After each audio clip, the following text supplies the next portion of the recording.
Veamos ahora el corazón del transformador, que es el módulo de atención. Recordemos que este se le describe como un módulo de atención multicabeza, precisamente porque se compone de varias cabezas.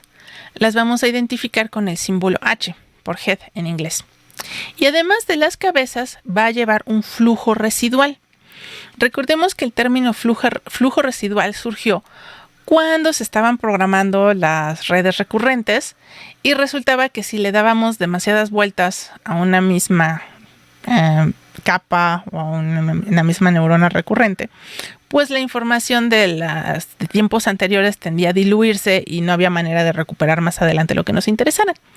Entonces, una de las técnicas que se había utilizado para recuperar esa información de mucho tiempo atrás, pues era hacer una conexión directa. Voy a dibujar un poquito aquí cómo se solía ver ese diagrama. Decíamos, iba entrando aquí nuestro dato. Aquí tendríamos nuestra conexión recurrente. Y aquí venía nuestra salida. Sin embargo, decíamos que el problema era que a veces se diluía esta información después de varias pasadas. Y entonces algunos lo que hicieron fue poner un brinco, de tal manera que pudiéramos recuperar información de elementos anteriores y procesarlo directamente a la salida. Pueden hacerse varias variaciones de este tipo de brincos, pero esa era la idea general. Entonces, ese es exactamente lo que se está retomando aquí. Esa especie de conexión residual, aquí, bueno, la información está entrando por arriba. Está aquí nuestra matriz X que obtuvimos en el paso anterior. Y por un lado se va a procesar a través de las diferentes cabezas. Y por otro lado también vamos a utilizar el valor original de esta matriz X. Entonces por eso vamos a decir que el módulo de atención se compone de varias cabezas y un flujo residual que conserva el valor de X para la capa siguiente. Entonces aquí sería hacia donde ya saldría a la siguiente etapa del módulo de atención del transformador. A la siguiente etapa del transformador. Ok, ahora, ¿qué ocurre dentro de cada una de las cabezas? El procesamiento dentro de cada cabeza se aplica también en varias etapas. Etapa 1. Por cada componente léxico se calculan 3 vectores. El vector de consulta, Q, piensen en query, como en bases de datos, y llave. Tanto el vector consulta como el vector llave van a tener el mismo tamaño, le vamos a llamar DK. Y vamos a generar un tercer vector que se le va a llamar el vector de valor, y este puede tener un tamaño distinto. Observen que las fórmulas para calcular a los 3 son exactamente las mismas. Estamos tomando nuestra matriz con nuestros datos de entrada y la estamos multiplicando por otra matriz. Esto es prácticamente como obtener las combinaciones lineales en cualquier capa de red neuronal. Nada más que para cada uno de estos, Q, K y V, tenemos matrices distintas que se van a entrenar al momento de entrenar nuestra red. Esto lo podemos ver en el dibujo de acá arriba con esta X que está entrando a todas las cabezas, y al entrar aquí se multiplica 3 veces. La primera vez por la WQ, la siguiente vez por la WK, la siguiente vez por la WV, y eso nos va a dar como resultado 3 matrices distintas, estas 2 con el mismo tamaño, la siguiente puede tener un tamaño distinto. De hecho, usualmente va a ser un tamaño un poquito más grande que los de acá, porque tienen funciones distintas. Esta es la que va a conservar la información realmente.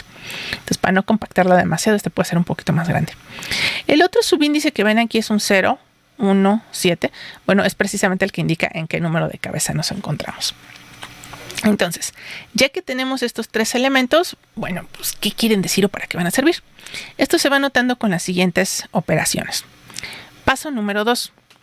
Se calcula la matriz de atención con el producto punto de la consulta y cada llave correspondiente a los demás componentes.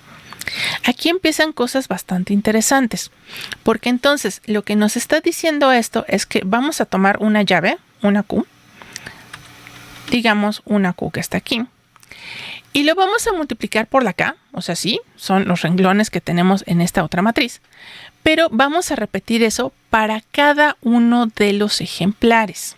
Entonces, déjenme tomar una versión donde se vea más grande. Aquí está. Entonces, estamos tomando el vector Q vamos a tomar el producto punto con este, con este, con este y con este. Es decir, estamos utilizando esta versión compactada de nuestra palabra que quedó en este renglón para ver qué tan similar o qué tan asociable es con las demás palabras que teníamos en nuestra matriz de entrada. Entonces, este es uno de esos primeros puntos donde les menciono que sí, pues es casi como si fueran nuestros ejemplares de entrenamiento, todos entrando en la matriz X, pero en este punto ya estamos haciendo que interactúe el ejemplar de la posición 1 con los ejemplares de todas las demás posiciones. ¿Por qué dos valores distintos? ¿Por qué query y key? Bueno, porque la idea es que cuando queden entrenadas estas matrices, la matriz de acá va a tratar de extraer aquellas características que sean más importantes para indicarme qué palabra quiero traducir. Y esta matriz va a extraer las características más importantes para determinar con qué palabra la tengo que asociar al momento de hacer la traducción.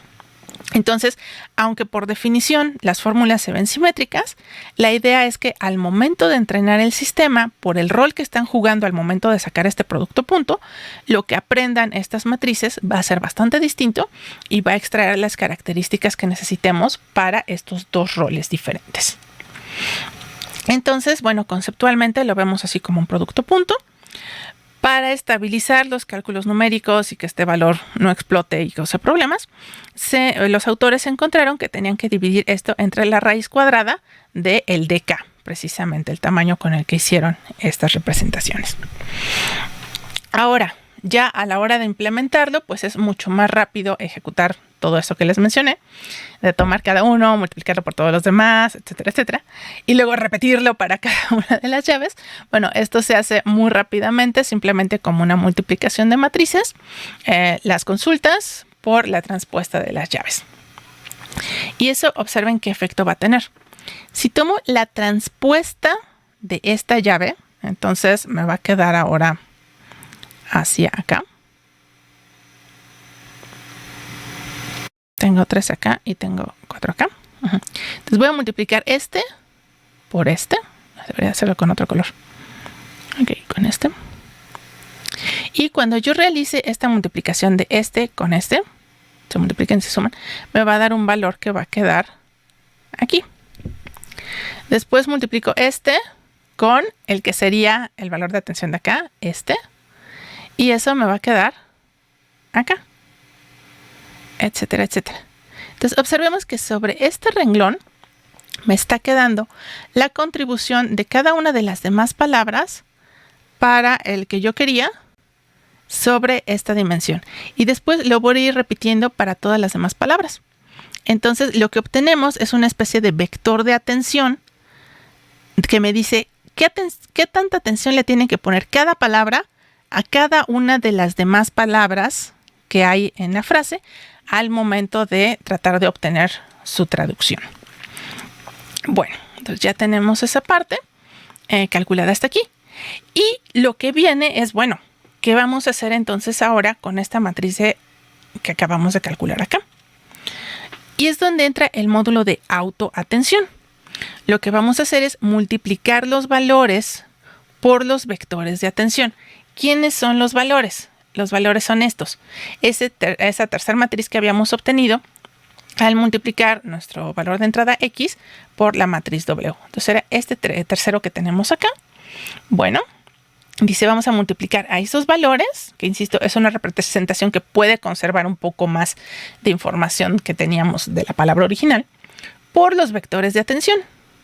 Como efecto, se mantendrán los valores de la palabra a la que más atención se debe de poner para traducir la palabra en cada posición y se realiza una suma pesada, ¿no? Otra vez, esto queda muy resumido al momento de hacer la multiplicación. Es como calcular el producto punto con cada uno de estos elementos de atención e inmediatamente en el mismo paso realizar ahora sí una suma ponderada sobre todas las representaciones de estas palabras para decir, a ver, ahora sí, ¿cuál es la versión codificada que me va a servir para realizar la traducción a partir de esta posición? Entonces, como es una suma pesada, dicen que casi siempre lo que vamos a esperar es que pues los valores dominantes en esa suma sean los que estaban exactamente en este vector. por ejemplo, para este ejemplar de aquí. Y unas pequeñas contribuciones de las otras representaciones de las demás palabras que hay por aquí. Cuando tenemos traducciones entre idiomas que tienden a invertir la posición de las cosas, por ejemplo, en el alemán los verbos siempre van al final, en español pues van en medio.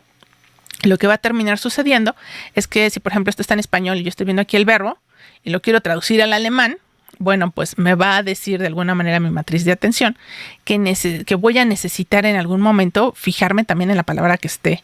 A lo mejor si voy a traducir la última, pues que esté en la de en medio o algo así. Me va a asociar esas dos. Entonces veríamos que el vector que resulte de aquí pues va a ser una composición bastante pareja entre la palabra que esté en medio y la palabra que esté al final o cosas así. Una práctica muy útil, muy interesante cuando están utilizando este tipo de sistemas es después imprimir o visualizar cómo quedó esta matriz de atención, porque ahí se revela mucho exactamente en qué parte de la frase se estaba fijando el sistema al momento de codificar o de generar otra frase. Muy bien. Entonces, como decíamos, versión corta, simplemente multiplique la matriz A, esta, pero del lado izquierdo, por la matriz B, y de ese modo vemos cómo automáticamente nos va a combinar ahora. Bueno, a ver, le voy a dibujar acá a la derecha para que se note más. Digamos que tomo este B1 y lo coloco acá. Entonces recordemos que este era para esta palabra. ¿En qué palabras me tengo que fijar? Ok, entonces multiplico este por este, este por este, este por este y este por este. Entonces observemos cómo este es precisamente ese producto punto de la atención con los valores que teníamos en este vector. Y lo siguiente es que, que en este caso también estamos trabajando sobre los diferentes renglones. Entonces me está diciendo, a ver, para esta característica que estaba aquí, característica de aquí, ¿qué tanta contribución voy a tomar del vector original, qué tanta contribución de este vector, qué tanta contribución de este, qué tanta contribución de este? Entonces, al realizar esta multiplicación, observemos que en la primera posición, bueno, que estamos colocando acá, vamos a seguir teniendo pues la misma característica o el subespacio vectorial que tendríamos en este cuadrito. Cuando tomemos ahora la multiplicación de la atención por los siguientes elementos para esta primera palabra, entonces vamos a tener aquí las contribuciones a esta característica, que es la que está colocada en la segunda posición del vector de representación de esta palabra. Entonces estamos empezando a tomar un poquito de contribuciones de otras palabras, pero conservando esencialmente la representación con un poco de significado de lo que tengo en esta palabra. Entonces aquí se empiezan a mezclar entre diferentes palabras qué es lo que vamos a hacer para poder obtener una buena traducción. Entonces, al haber utilizado